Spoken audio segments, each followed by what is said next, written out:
Hello, everyone, and welcome to the DSM-5 and the Cultural Formulation Interview, what it is and how to implement it.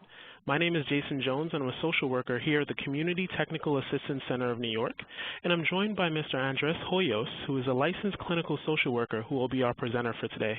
Andres? Thank you, Jason, and hello, everyone.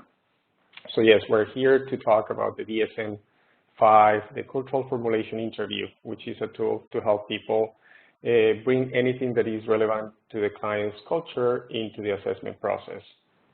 So we'll start with some of the objectives that we have for today. So I'm going to briefly talk about the history of cultural competency and the DSM. Then we're going to go into the core of the presentation today, which is the clinical formulation interview, the 16 questions that build this interview. I'm going to mention also the supplementary modules. There are 12. Some of those will be covered during the presentation today. Others are very different from the content that we will have. So I will advise you, if you have interest, to go and refer to those. And this is going to be illustrated through a case of a client that I had. And we're going to finish with some considerations about how to implement these things to keep in mind when implementing the cultural formulation interview. So the outline of the presentation for today, we're going to have the introduction, and then the implementation of the cultural formulation interview has 4 main components. The first one is the definition of the problem. Then we have the presentation of causes, context, and support, how it's perceived by the client. Then we will move into things that are affecting self-coping in the past help seeking. What has helped or impeded in the past the client seeking help for this issue that we are assessing at present. The fourth piece would be factors affecting current help seeking. And here we're going to talk about preferences that the client may have, but also very importantly, the client-patient relationship, which would be basically transference and counter-transference or other issues that we need to take in consideration. Then we are going to talk about the 12 supplementary modules, as I mentioned earlier. So let's start with a little bit of history. As you see in this picture, the DSM, initially the first version was a very thin kind of publication, and as different versions have been published, we see that the publication is getting thicker. This is because there's definitely more content, more research, more information is being added into this tool. A lot of that information is also related to cultural competence. So initially, the DSM didn't take in consideration cultural differences, and therefore it was very culturally centric to the places where it was produced and used the most, in this Europe and the US, basically, or North America. And as the DSM has evolved, they realized it was important to take in consideration differences among different cultures and how those were informing of the presenting problem, the assessment process, the treatment, etc.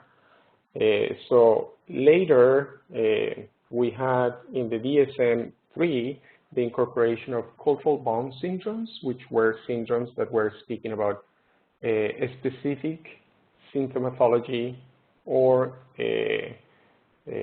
issues that unique cultures will present, or things that will be manifesting in the specific cultures in very distinct ways. The DSM-5 now has a cultural formulation interview that beyond issues of specific cultures is giving us guidance as to how to elicit information from every single client that will be specific to their cultural identity, regardless of which one this is. Again, these are guidelines, and it's important to tailor the interview to the client that we have, the context in which we are doing the assessment process, the relationship with the client, etc. We will talk a little bit more about that. So let me talk a little bit about the client that I'm going to be presenting to illustrate the cultural formulation interview. I'm going to call her Maria. Maria is an immigrant. She's in her mid-20s. She has some level of cognitive developmental delay that hasn't been evaluated, but in their interaction with the provider, you could tell that she had some difficulty understanding questions, even though the interview was done in her first language, Spanish. She's also a very attractive young woman, and this is relevant for the case and the presenting problem. You'll see this later. She's an undocumented immigrant from Central America. She's a single mother of a 6-year-old girl who has special needs, and her daughter is currently at her country of origin in Central America, being taken care by her mother. So the daughter is with the maternal grandmother. Maria lived under poverty all through her life, and due to the needs of her daughter, she decided to migrate to the U.S. to be able to access some financial resources to provide for the needs of her daughter, but also in hopes that one day she could bring her to the States and reunite with her there here in the States. The referral source, she came referred from a STD clinic in New York, a public clinic, a free clinic. So she didn't have a primary care physician, but she had gone to this clinic several times in a period of 3 months since her arrival to New York, presenting sexually transmitted infections. The doctor mentions in the referral note that she's also anxious and presents depression, that her substance use has increased considerably, and that she also presents some substance abuse occasionally, sporadically. She's now living in a group home with a group of Latina immigrants, most of them undocumented women. Most of them also engage in sex work as main source of income. So this is Maria, and now we are going to kind of walk through the 16 questions that one should ask a client and see how this was relevant in Maria's case. So the first thing to take in consideration is we want to clarify to the client that we are trying to understand their viewpoint and the ones of those around them, their support networks. In this case would be both the roommates and the support networks of Maria in New York, but also back at home. One thing that is important is to state to the client that we are doing this and we're asking these questions that might feel intrusive for people in different cultures because we want to try to help them and understand them better. By understanding them better, we can help them answer them in a better manner. So that's important. The other thing that is important is to reassure the client that there are not right or wrong answers. A lot of clients, even before they come to us, they are aware already of the power differentials, especially if they are undocumented or they are part of any community that has experienced systemic oppression, discrimination. They might be aware that for safety, they shouldn't tell the truth, or they should answer what the provider or the person in power is expecting them to answer, and not say other things or withhold information. So important to state that openly as well. So the first piece is then the identification or the definition of the problem. What is going on? So for that, we're going to elicit this information from the client. The first question would be, what brings you here today, or what's going on? How can I help you in a very generic way? This is very important because it would determine the language that we should keep using to be culturally competent all throughout the interview. So for example, if a client who is gay is coming to the interview and saying, I'm homosexual, then we should use that word instead of correcting the client and doing psychoed. Again, all these things will be tailored case by case.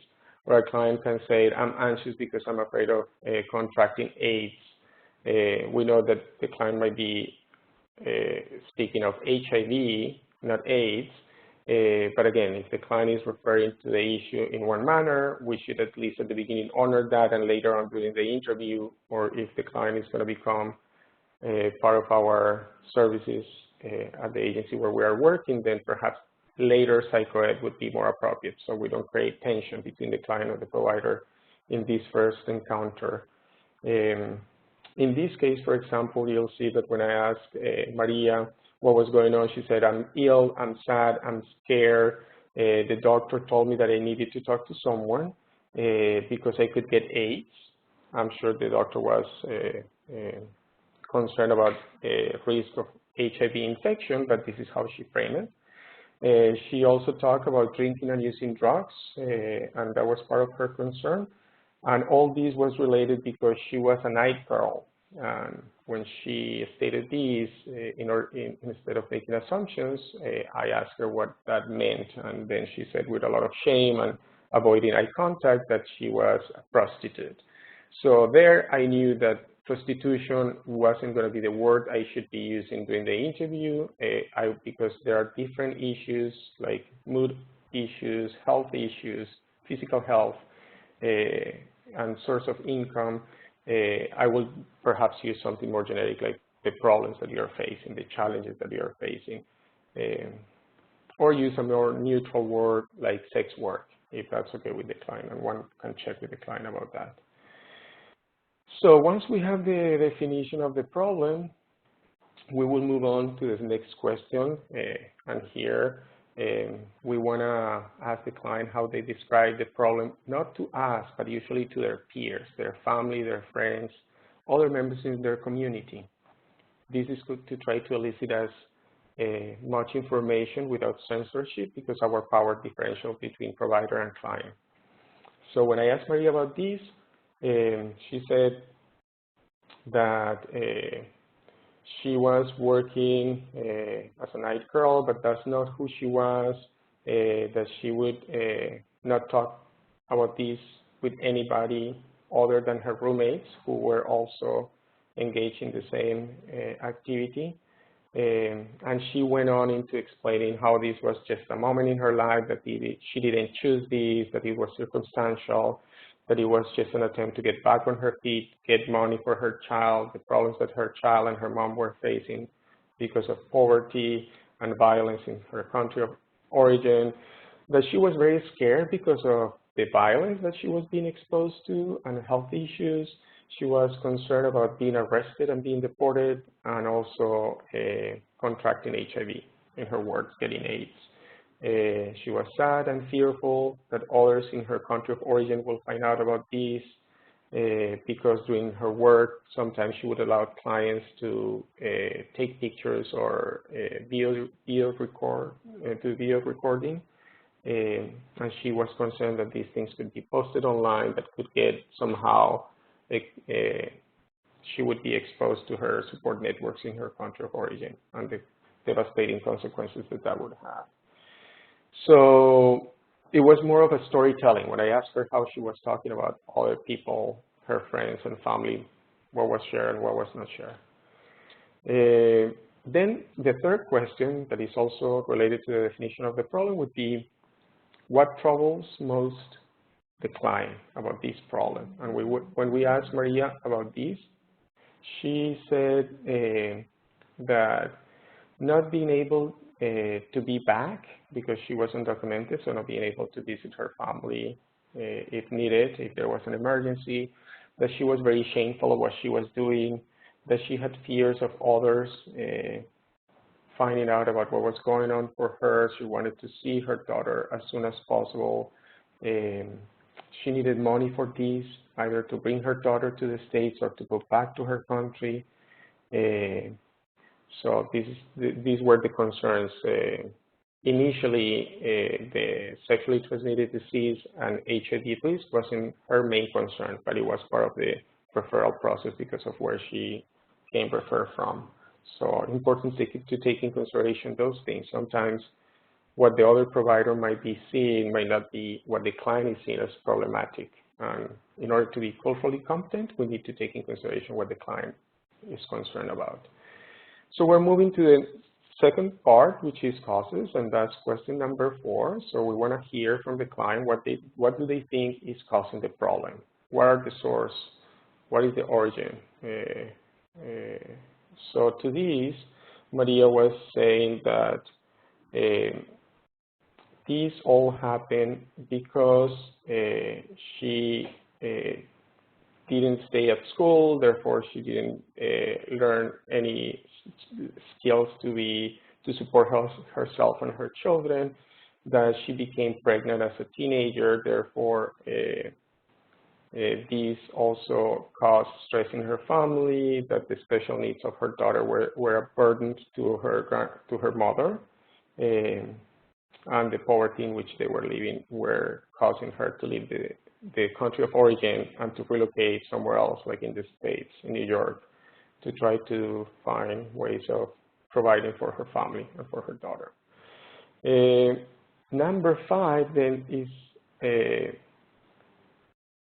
about how others perceive what's causing the problem. And this is very interesting because when she will talk to her peers in New York, she said that basically they will see it as two basic causes. One is she wasn't following God's path, so she didn't wait to have sex until she was married and didn't obey her mom.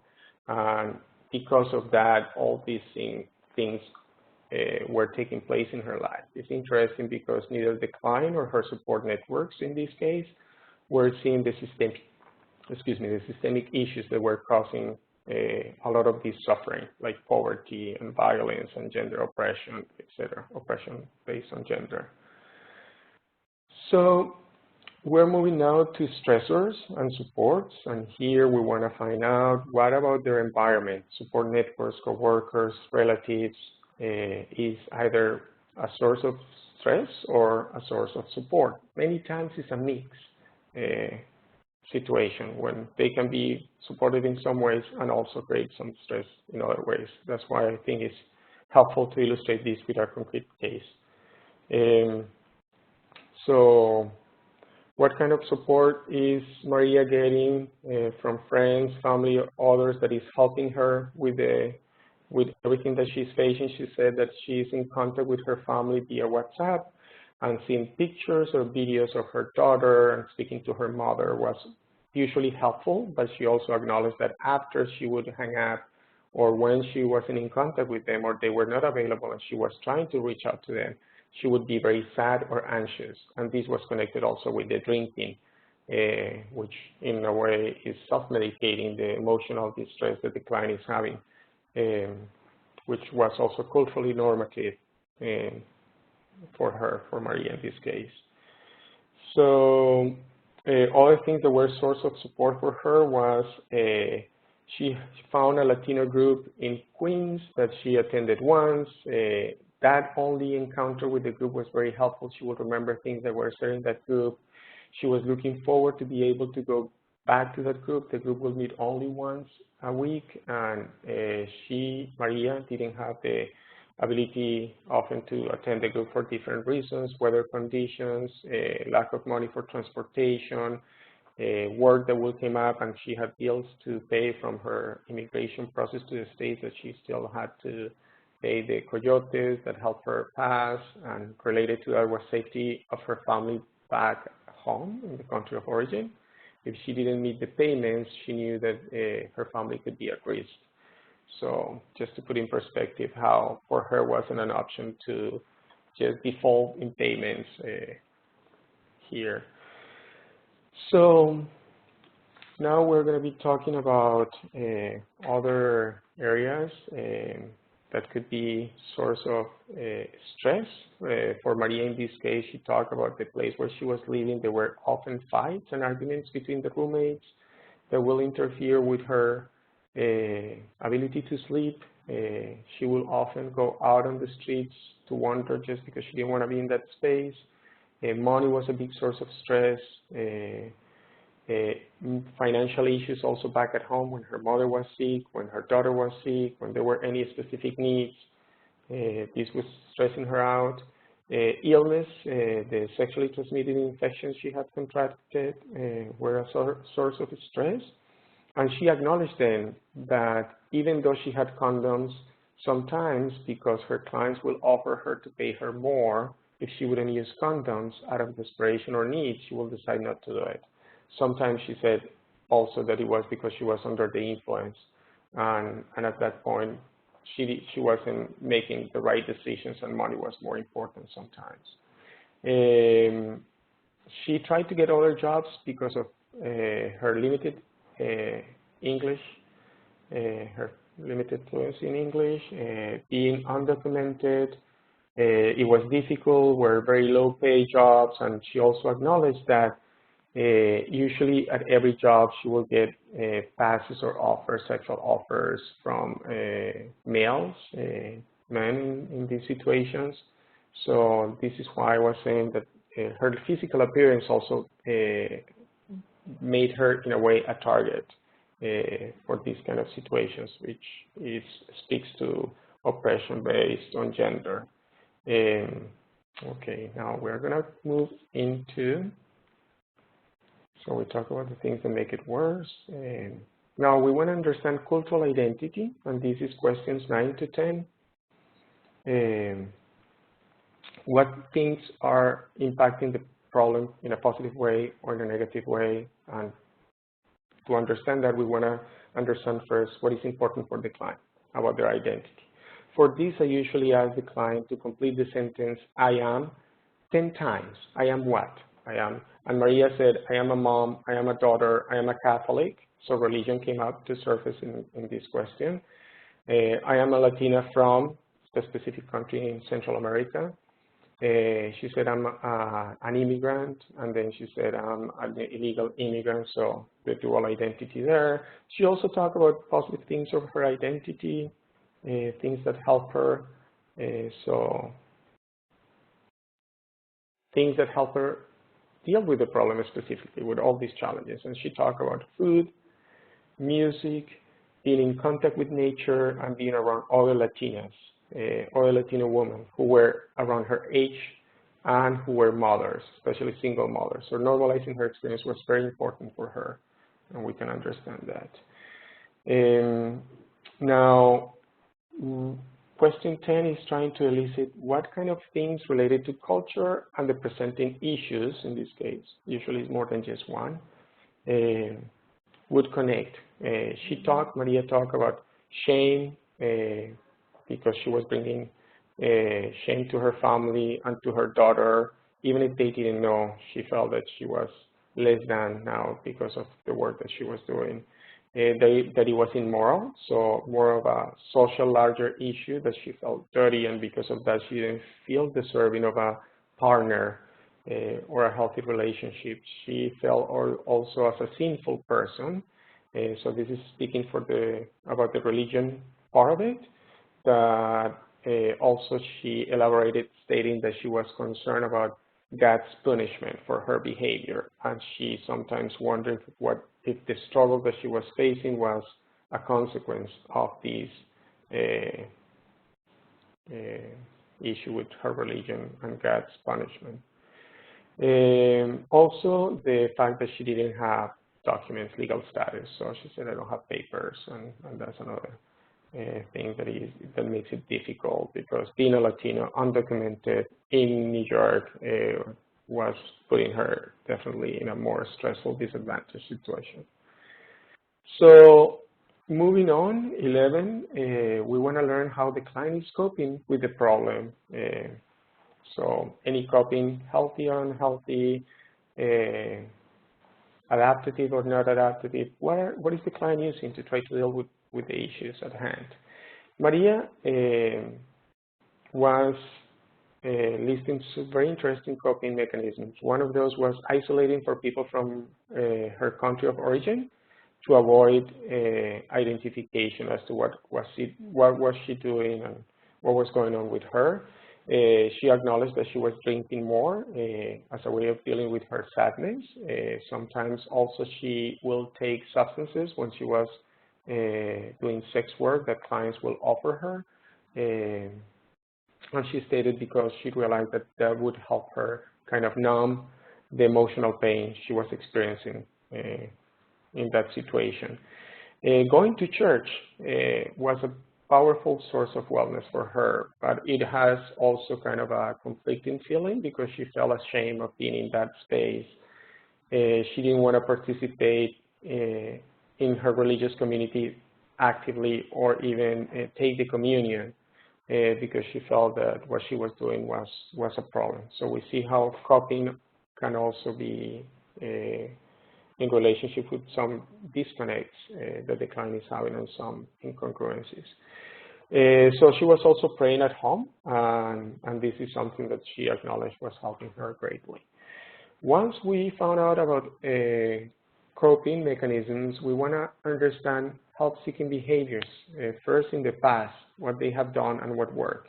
And this should be an open question eliciting not only formal or traditional help, like counseling, medical, legal, etc., but others alternative like healing or more spiritual or untraditional practices. So here, Maria stated that she had gone to the free STD clinics in New York, sometimes to different ones, giving different names out of fear that she would be tracked down or she would be seen as a burden, which speaks also to the perception of the client that even though they were free and she had good care at them, she felt paranoid that she could be a burden to the system, identify, and then trigger deportation. So in a way, it was also a barrier to her access to care. She talked about her religious practices and La Virgen de Guadalupe, Guadalupe's Virgin, and she created an altar at home that was helping her also to pray and to stay connected to her Catholic roots. She kept a stamp of the Virgin Mary with her. She will take walks around the park, around parks in Queens when the weather will permit. So some of these were also coping mechanisms. And one then want to move into barriers. What is stopping her? As you can see now, the answers are mixed, meaning in one question, the client might elicit answers from different parts of the cultural formulation interview, and that I think should be fine. Organic is a task of the provider then to organize the information, not to interrupt or put pressure or create stress in the relationship just to try to organize information. So around this, she will talk that Maria will talk about her fear of being deported. She talked about being tired because she will work at night and not sleep well during the day, financial issues then, feeling shame, not wanting to reach to providers and talk about this. It was very difficult. It was all the health issues that made her reconsider the referrals that she got from the doctor at the STD clinic. So let's move now into question 14, which is preferences. What is the client ideal scenario expectations? And in this case, of course, she said she was hoping for an amnesty that will allow her to become documented, and employment then would be better and better pay. She even considered going to a counselor or seeking mental health services, but she said she immediately stated, but I'm not crazy, which is very interesting because that in itself is also eliciting her notion of mental health services only for people with mental illness or crazy, as she put it. So that is already an important piece that should be approached if working with her on an ongoing basis. And then once this information is clear, one should ask also about other kinds of support that she can get. She talked about speaking with a priest for advice, but she was ambivalent about shame.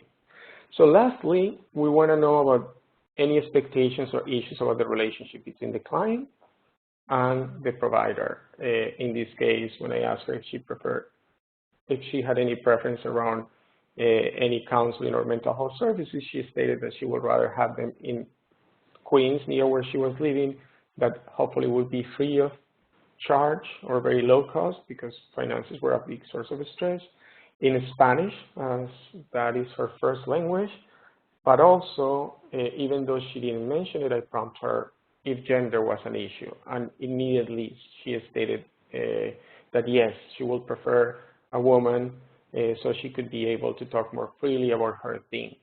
So even if the client doesn't elicit information, or we have a sense, in this case, there was a power differential between gender, the client being a female and myself a male identified provider, because of what I have seen during the interview, I made the assumption that perhaps she would prefer a female provider. So I didn't state that, I just opened the question and she responded to that immediately. So we're running out of time. I'm just gonna show you here all the 12 modules. As you see, there are some things that we already covered, explanatory, level of functioning a little bit, but there are some that definitely would have more content that I think a provider should benefit from being exposed to how to assess for example, moral traditions. We talk a lot about culture and religion and spirituality, but morality is something that sometimes is related or independent to spirituality and religion. So good to assess around that issue. Help-seeking behaviors, we talked about that and kind of relationship, but if you're working with a child or with an elder or with someone with any kind of impairment, that will mean that there is a caretaker involved. That's important, so older adults as well. Working with immigrants and refugees also is very unique, so even though Maria's case is one of an immigrant, there are also more nuances that I didn't go into detail here in our presentation just because of time. So wrapping it up, other things is where are we doing the assessment, the nature of it, meaning if it's a clinic, if it's an immigration process, it would be very different. If it's an interview that will lead into counseling with the provider who is doing the interview, is very different that if the client is going to be referred out to another agency or even transferred to another provider within the same agency. So the setting is very important, and I think I will leave us with that for today. Here is the reference of the material used for this presentation, basically the DSM-5, and that is all for today. You have here my contact information. Feel free to email me if you have any other questions. We may have other webinars related to this topic, to the 12 modules, and perhaps webinars in Spanish for Spanish-speaking providers. So stay tuned, and thank you very much. Bye.